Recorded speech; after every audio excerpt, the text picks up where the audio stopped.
ETV network ಮತ್ತು Ramoji film city ಮುಖ್ಯಸ್ಥ ರಾಮೋಜಿ ರಾವ್ ಹೈದರಾಬಾದ್ನಲ್ಲಿ ಇಂದು ಮುಂಜಾನೆ ನಿಧನರಾದರು. ಅವರಿಗೆ 87 ವರ್ಷ ವಯಸ್ಸಾಗಿತ್ತು. ಅಧಿಕ ರಕ್ತದೊತ್ತಡ ಮತ್ತು ಉಸಿರಾಟದ ತೊಂದರೆಯಿಂದಾಗಿ ಜೂನ್ 5ರಂದು ಅವರನ್ನ ಆಸ್ಪತ್ರೆಗೆ ದಾಖಲಿಸಲಾಗಿತ್ತು.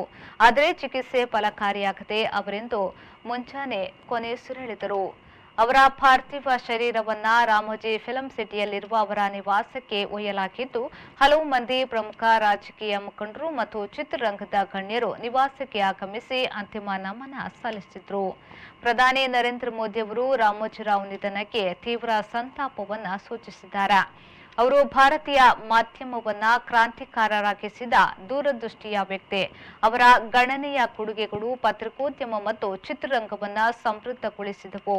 ಮಾಧ್ಯಮ ಹಾಗೂ ಮನೋರಂಜನಾ ಉದ್ಯಮದಲ್ಲಿ ಅವರ ಅನುಶೋಧನೆ ಮತ್ತು ಶ್ರೇಷ್ಠತೆಗಳು ಹೊಸ ಮಾನದಂಡವನ್ನ ಸೃಷ್ಟಿಸಿದವು ಎಂದು ಪ್ರಧಾನಿ ಎಕ್ಸ್ ಪೋಸ್ಟ್ನಲ್ಲಿ ಬಣ್ಣಿಸಿದ್ದಾರೆ.